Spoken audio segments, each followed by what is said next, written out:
again, hello class. Welcome to week 7. Our week 7 is running from Monday, May 18th to the end of the week, Friday 22nd. And then we'll go on May semester break. It's about time we did, because we've done 7 weeks of intensive, very intensive studies. But I'm sure you all have enjoyed it. Today being Monday, May 18th, we have AC 811 and AC 911. AC 811 is the Advanced Educational Research Methods and Statistics for the master students, 20% of them in our class. And then AC 911, Advanced Educational Research Methods for the doctoral students. The difference is that the doctoral students, being doctors, we have to go doctor of philosophy. We have to go deeper, with them, especially the area of assignments and the examination. So today, agenda looks like this. I've given my word of welcome and performance in week 6. We're going to have our first lecture, which is non-parametric statistics. Dr. Rasheed, Sanni, an associate professor of maths education, will be giving us some kind of theoretical considerations. That's how I've just labeled it when I saw his slides. After which, we'll have the non-parametric statistics practical considerations. So without wasting much time, we already introduced Professor Sanni earlier. So it's by our style, we don't need to be going over it. So it's my pleasure to invite Associate Professor Rasheed Sanni to take the first live lecture on non-parametric statistics theoretical consideration. Over to you, Professor Sanni. Yeah, so over to you now, Professor Rasheed Sanni. Thank you so very much, sir. I'd like to share my screen straight away. You are welcome to this 18th May lecture.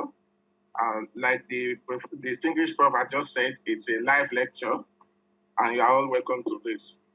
Today we'll be looking at, let me just go to a slideshow.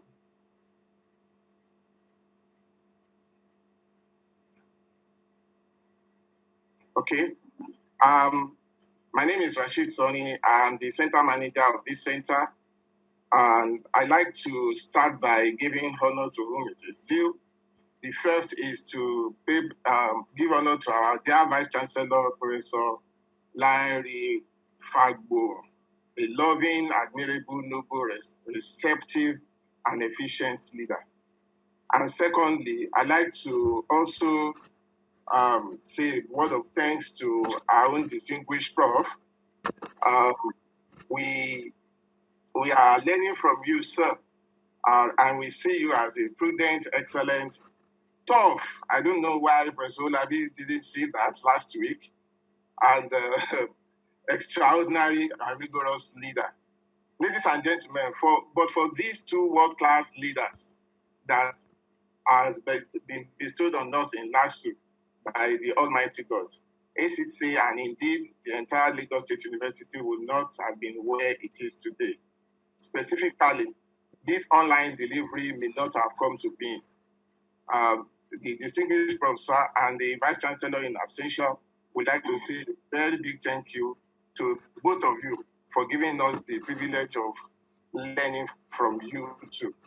To the other juggernauts in the house, Vice Chancellors, former Vice Chancellors, Deputy Vice Chancellors, professors, distinguished colleagues, and their students, I feel highly humbled and honored to stand before you to be delivering a lecture on non-parametric statistics. But are you standing? I think you are sitting. Professor Sanni. Oh, I'm joking. I feel humbled sitting before you delivering this lecture. Exactly.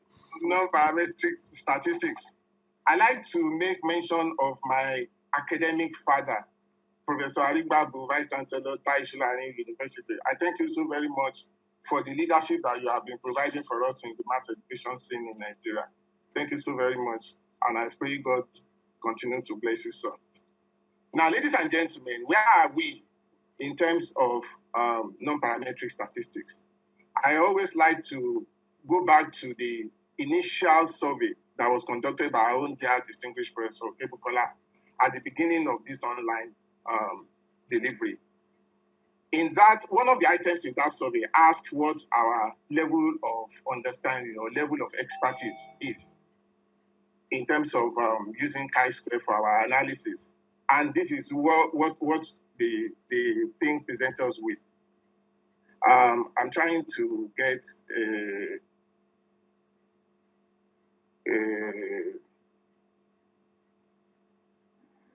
this is what we're presented with. The excellent ones are the blue ones, and the very good is the red. The last one, which is fair, which is not good at all, is the purple color. And as you can see, we'll see that those that are fair are 25 out of the 77 people that that responded to the instrument. So if we look at this, we can actually place the figure here at 20, and then we have 25, and then we have about 9. If you add all of those together, 20, 25, 9, we are having about 70-80% of our population being fair and below fair in terms of computing and interpreting chi-square. Chi-square is one of the foremost and the most commonly used non-parametric statistics. The second instrument in that survey that talks about, I don't know what is wrong with my slide. It doesn't seem to be moving again. Sorry for that. Okay. Okay, I don't know. I think, yeah, it wants to be using this. Okay. The second one is about Kuskawali's test. You can see a huge number, huge members of this class, 32 out of 77, are poor in terms of computing and interpreting Kuskawali's test.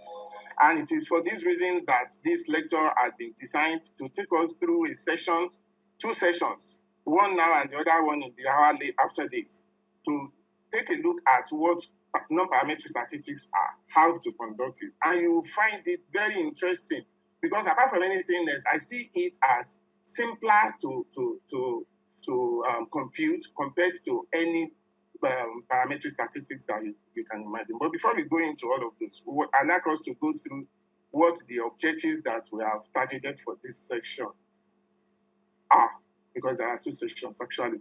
We're going to be able to describe non-parametric statistics. We're going to be able to note what the advantages and disadvantages are, when and how to use non-parametric statistics we also touched, and at least we should be able to mention at least 5 of the non-parametric statistics that we can pick from at any point in time. As you all know, there are going to be 2 sessions. In the second session, we're going to be looking at how to compute and interpret chi-square, Kuskawali's test. Those are the 2 that I just showed to us that we are under fear and not too good in terms of their computation and interpretation.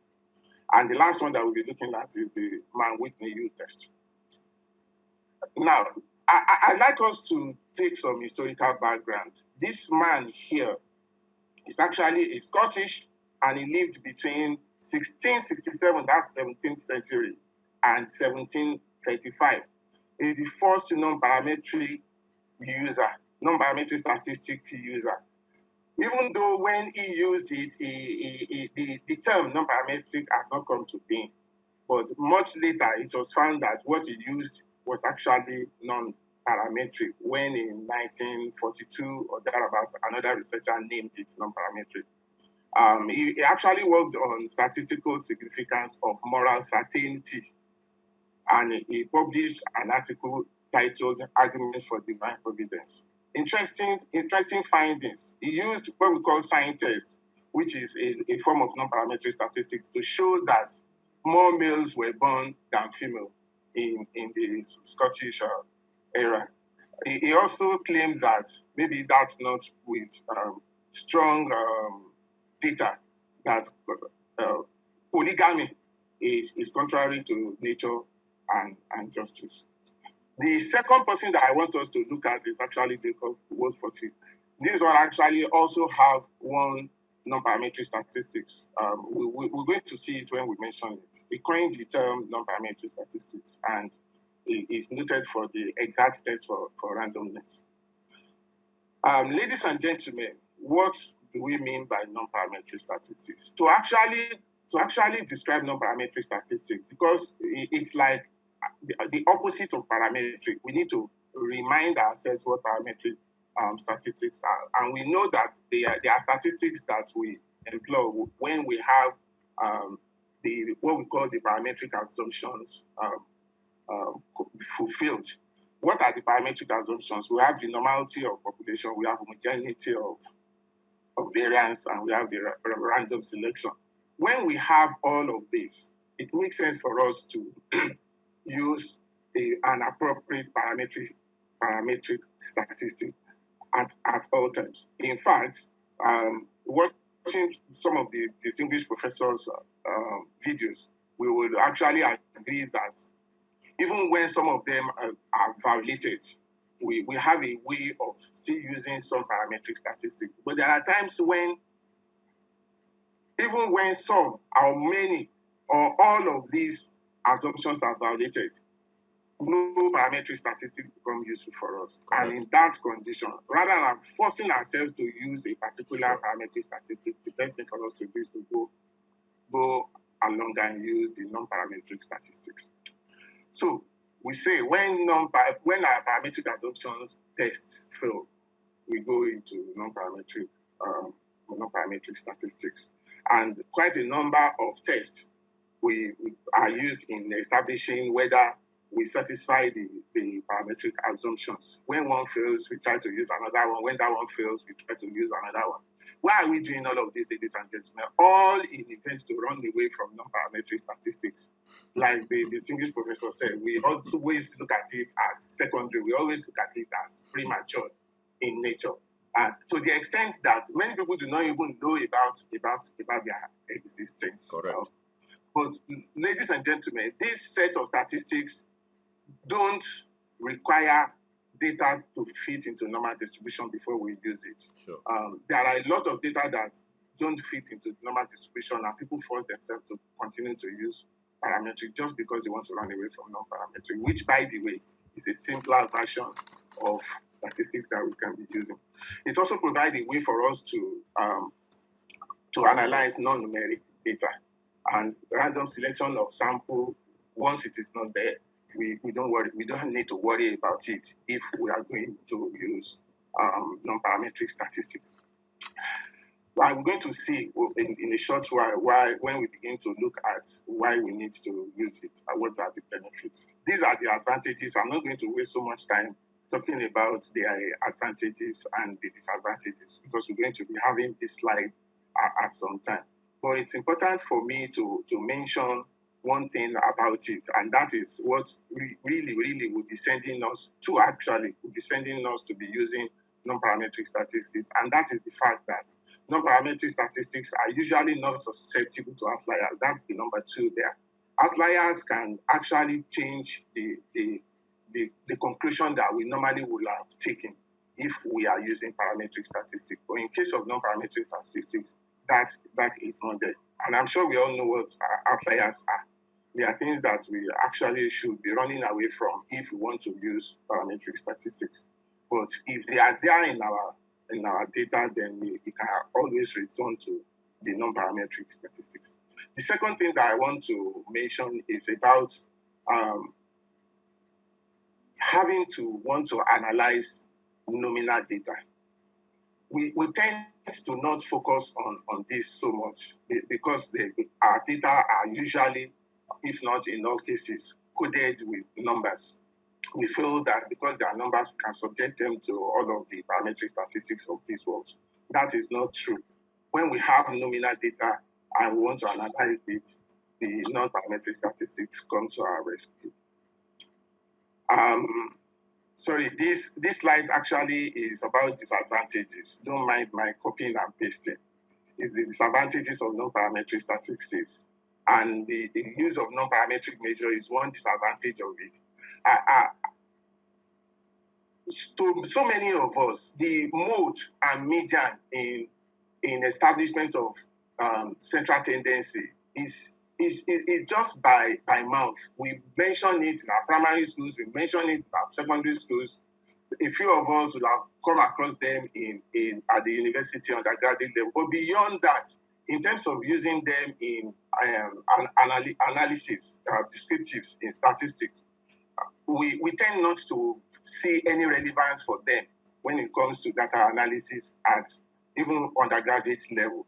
And meanwhile, they also have their place in data analysis, and their place is most signified, is most understandable in non-parametric statistics. We are used to testing means, testing standard deviations, testing variance. Thank you very much.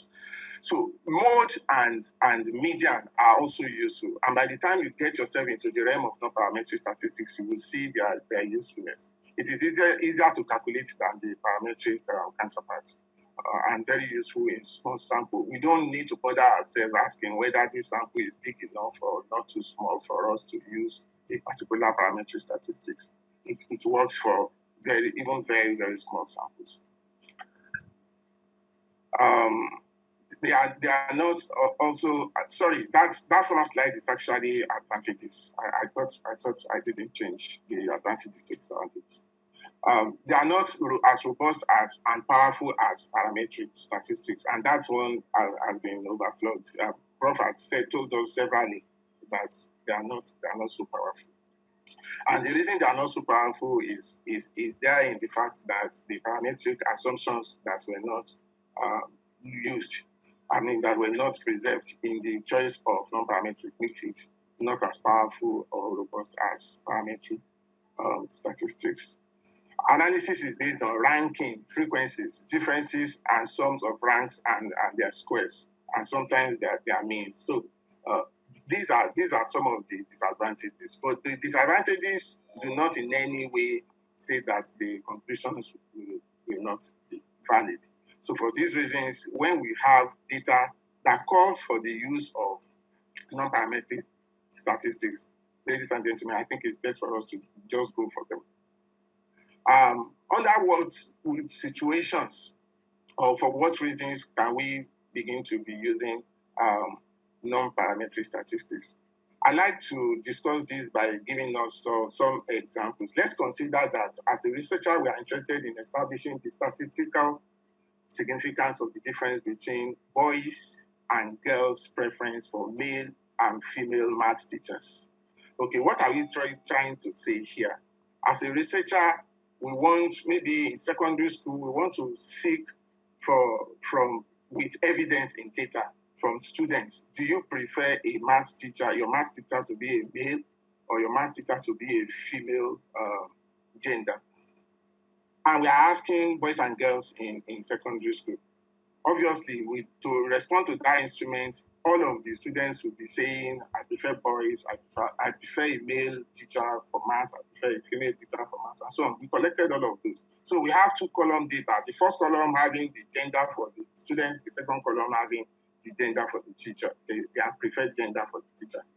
The null hypothesis will look like preferred maths teacher's gender for boys being equal to preferred maths teacher gender for girls. So what we are saying is that the null hypothesis says the preference for boys in terms of gender of maths teachers is the same as the preference for girls in terms of maths teachers' gender. And in this example, we're setting our dependent variable to be teacher's gender and independent variable to be the student's gender. If we have something like this, what do we do? Ordinarily, we will say there are two groups. Okay, and because there are two groups, the student boys and the student girls, those are the two groups. T-test should do. If you think t-test should do, why? If you think t-test will not do, why not? First of all, the t-test, we should know that what t-test does is to establish the significance of the difference between means. And in this respect, we have male, female. Maybe we have coded them as 1, 2, 1, 2, 1, 2.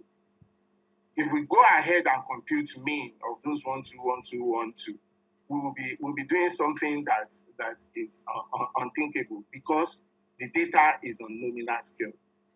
A nominal scale data does not subject itself and we cannot subject them to the arithmetic calculation, addition, subtraction, multiplication, all of those. And once we cannot do that, to be computing mean would not be acceptable in any statistical forum.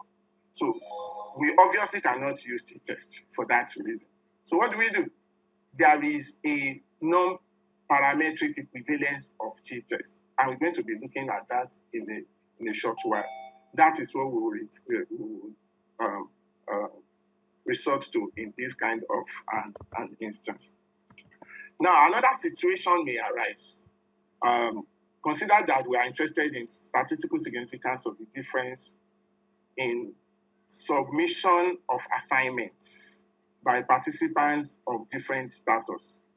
Maybe the status of our participants are, we have participants in the MA group, we have participants in the PhD group, and we have other participants, those who do not belong to any of these two. That means that we have three categories of participants.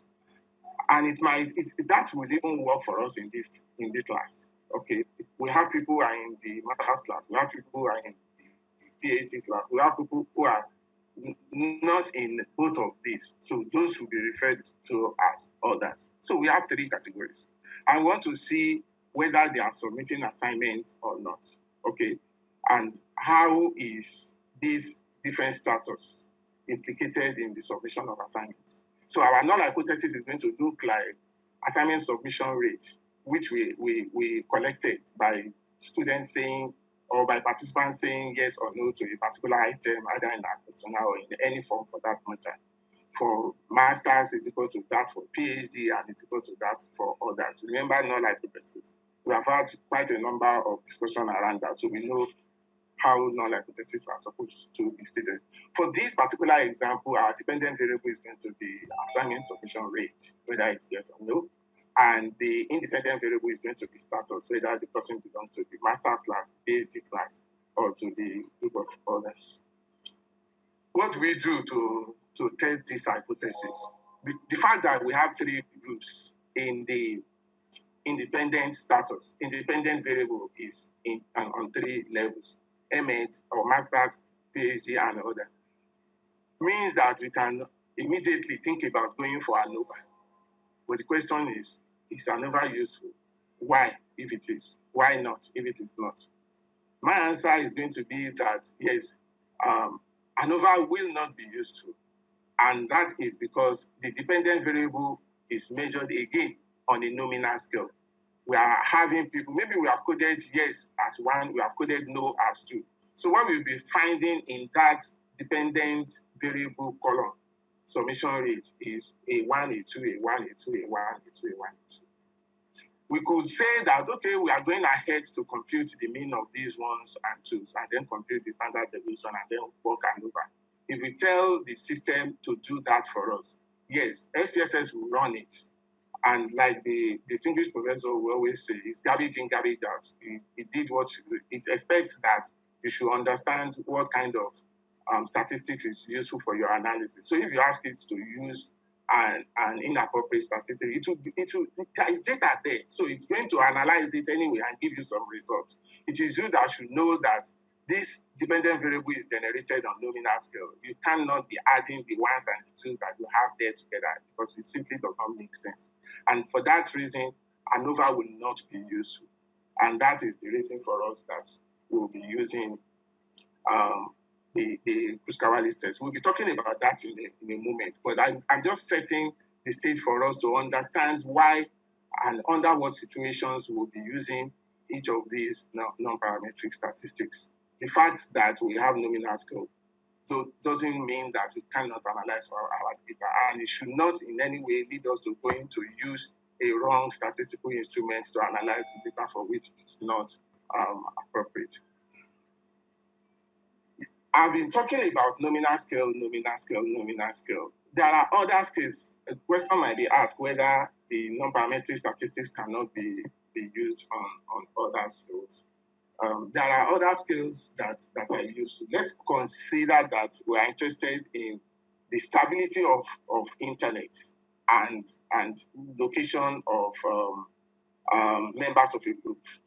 Okay, location might be Agbara, Lekki, or even outside of Nigeria. Okay, but the point I actually want to raise here is that the stability is the dependent variable here. Now, the dependent variable could be collected using quite a number of possible items in an instrument. We actually can say that give us the number of interruptions actually within a particular, maybe from started at 10, this one will end at 11, between 10 and 11. Count the number of interruptions that you have, and we ask people to just leave them. We're going to have a return of 0. So people will have distinguished prob will have 0, no interruption. 1, 2, 3, 4, 5, 20, 25, and I have interruption, no. 0.5. Please go on. In a particular hour, and then we put all of those. If we have this data, it's a different kind of data compared to another one that says rank your interruption on a scale of 0 to 10. A continuum of 10 is very rarely obstructed as 0 and often obstructed as 10. We have this one too. This one too is different from the first one. And let's even assume that we have a third that gives them options to pick from, and they can only pick only one of them.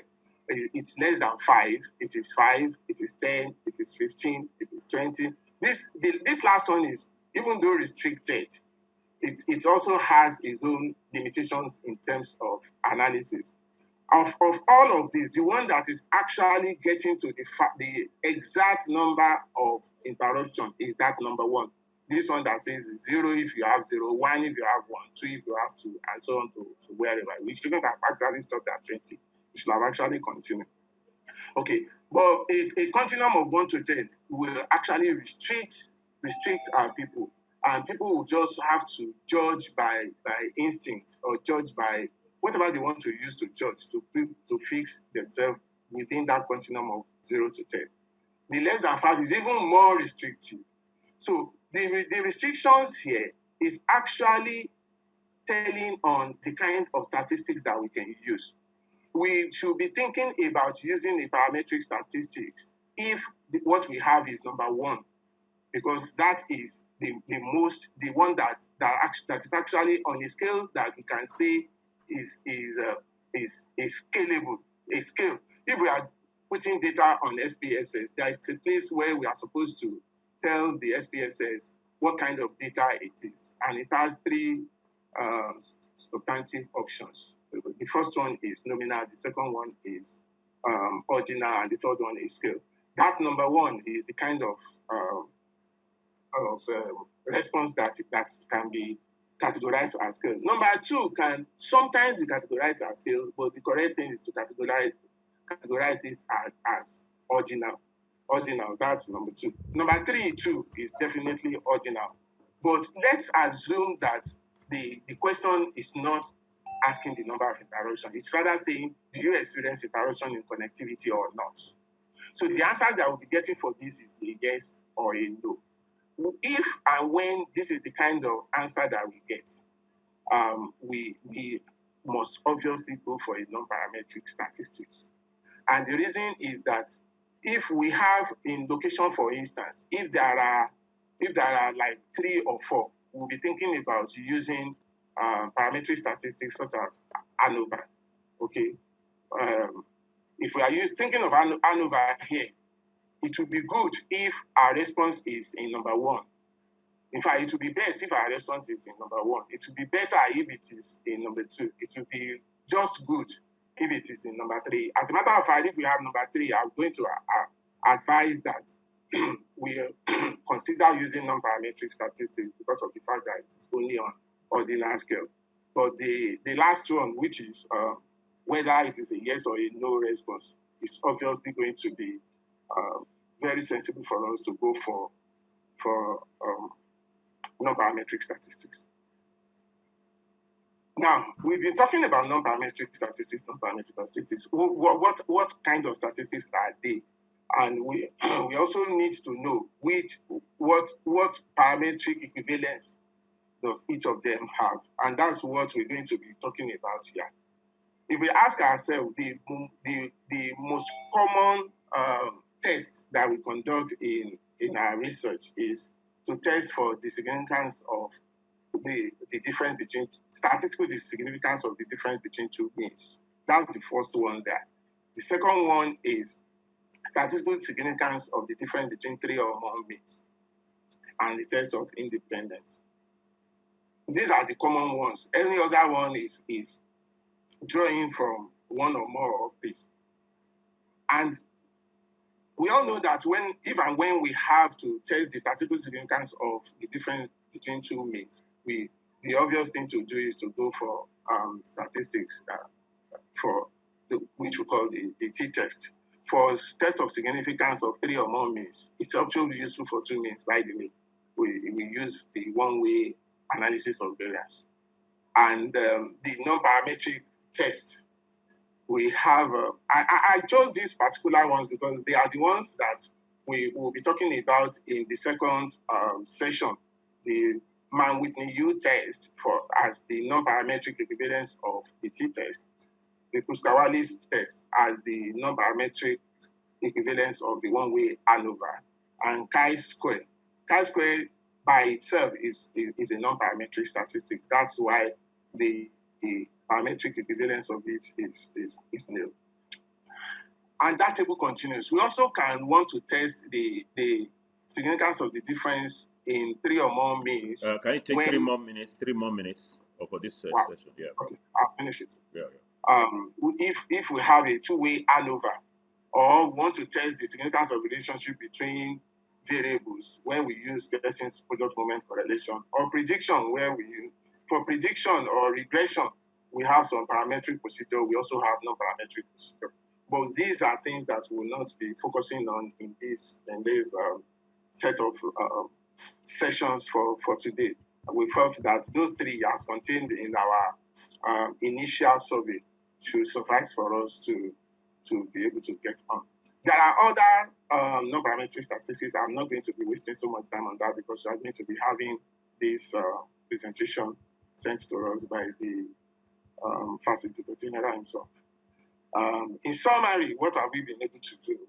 We took ourselves through the parametric test, which is used to largely infer about population parameters, judging from the fact that we need to establish those 3, if not 4, parametric assumptions. But we know, or we have found out in this short presentation, that parametric statistics are invalid if some or many of the parametric assumptions have been validated. We need not to worry. That's what the summary of this presentation is. We need not to worry if many of our parametric assumptions have been validated, because the non-parametric statistics are there for us to choose from, and we need to choose them appropriately so that we will not be committing type 1 or even type 2 error. Examples of non-parametric statistics were given. We have chi-square, Mann test, with Kuskawali's test, sign test with Coxing, and so on and so forth. And this is my story. Wonderful story, Professor Rasheed Sanni, our center manager.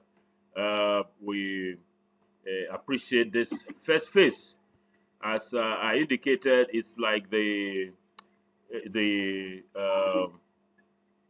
theoretical consideration. Theoretical consideration of the presentation for today, non-parametric statistics. So we open up the floor. Before that, since I'm the one holding the key to open up the floor, let me use that key properly. Let me use the key myself. Professor Sanni, are you there? I know you are there. Yes, sir. Oh, yes, I know. You know, I really like what you said, that people want to force themselves to use parametric statistics. You are very correct. They want to force themselves. And the way that I think that supervisors, our doctoral students will sometimes be supervisors.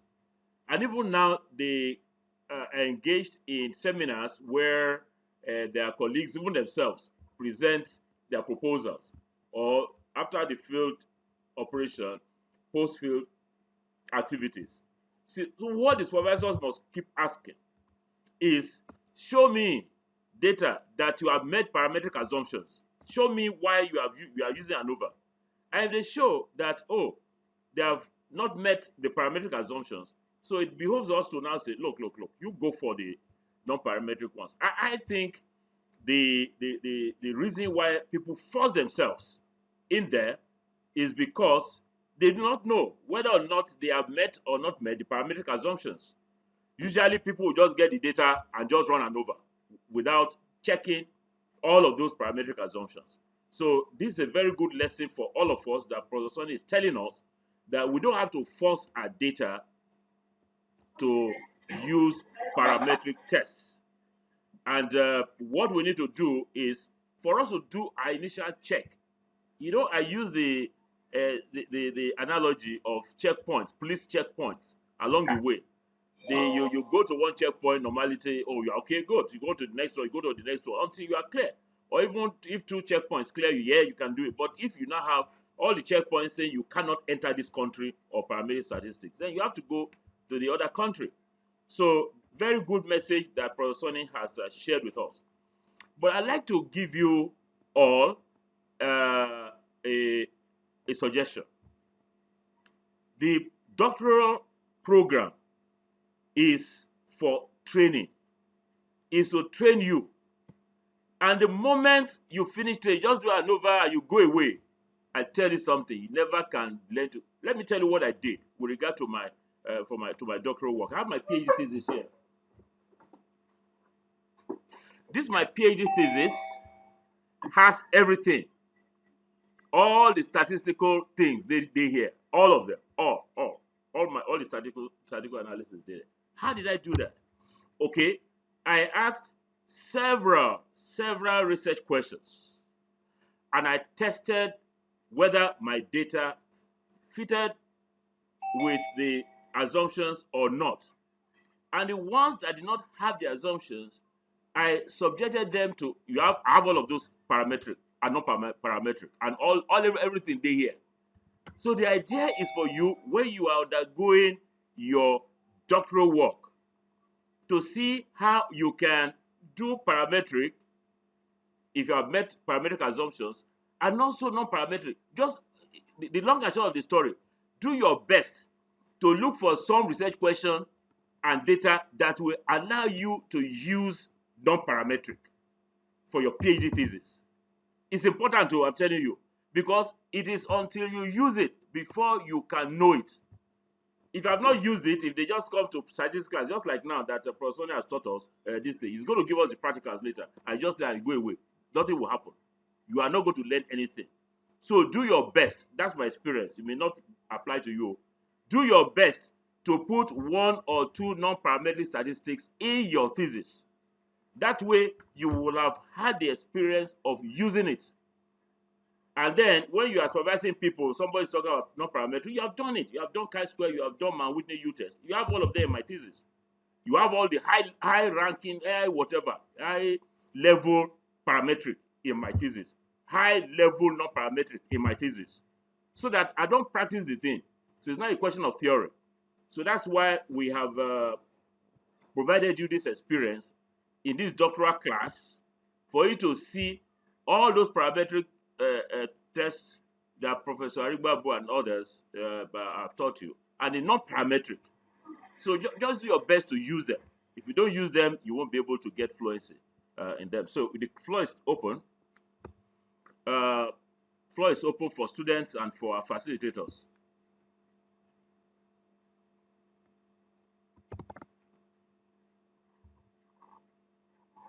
Okay, Francis is not ready. Yeah, okay, go ahead, Francis. Already, our lecturer for today has said that when the parametric assumptions are not met, such as normality, homogeneity, and then random sampling, when all of them have failed, that it is certain that we cannot use parametric statistics. We now look. Okay, thank you, Francis. I'm not asking you to summarize the lesson. No. Aladeoke, take the floor. Aladeoke, I saw you wanted to take the floor. Yes, sir. Thank you, sir. Sir, my good morning, sir. my own question is on the use of non-parametric tests in statistics in a situation like, let's say I'm using this particular, I'm not using yes or no method in my questionnaire. Maybe I'm using Likert scale. I was expecting maybe you will use that as an example in your discussion, sir. Can we say that Likert scale, because it is also a continuum kind of instrument where we have 1, 2, 3, 4, 5. So, really, sir, we cannot use non-parametric test in Likert scale. And if you can use it, in what situation will non-parametric test fit in for Likert scale? Thank you, sir. Wonderful, good question. Any other? Sir. Yes, sir. Take the floor. Thank you very much, sir. Just a clarification. In our on Saturday, when we had the workshop, yes, last thing you taught us was about the last thing was that if our test of homogeneity fails or Levin's test, then we'll resort to Welch tests. Yes. By that, I want to ask: is Welch test a non-parametric statistic, sir? No, it is not. I answered that one straight away. It is not.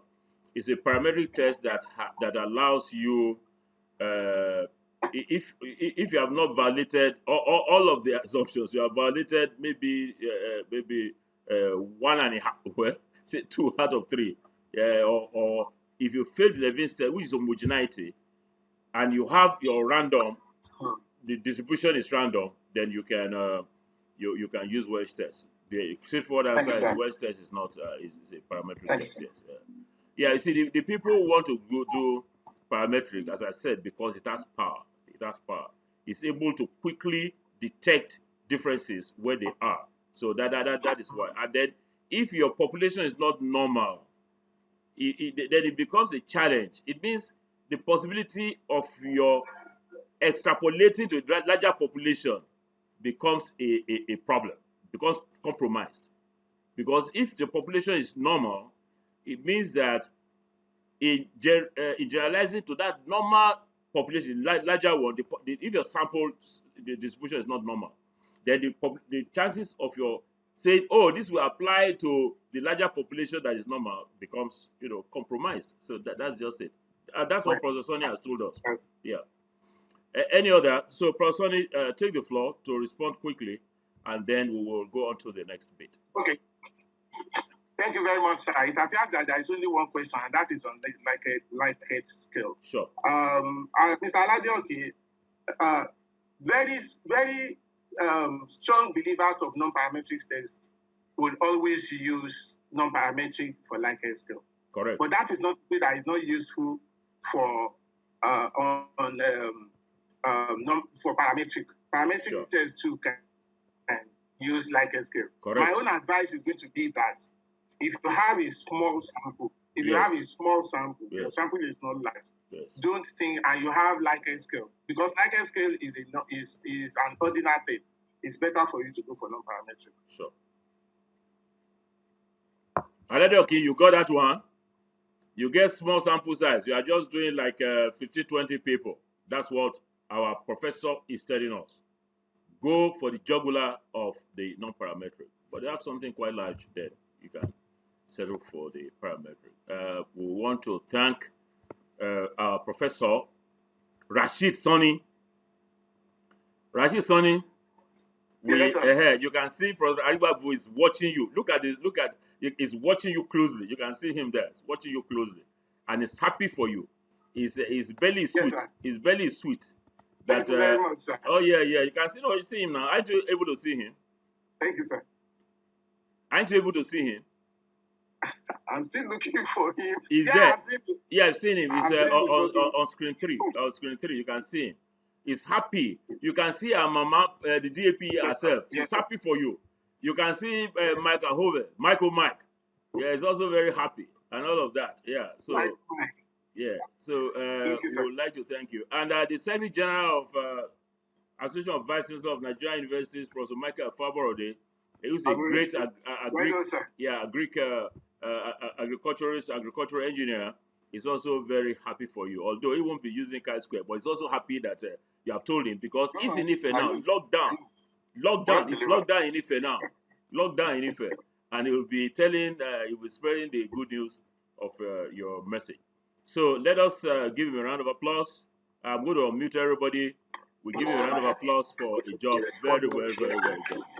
Congratulations.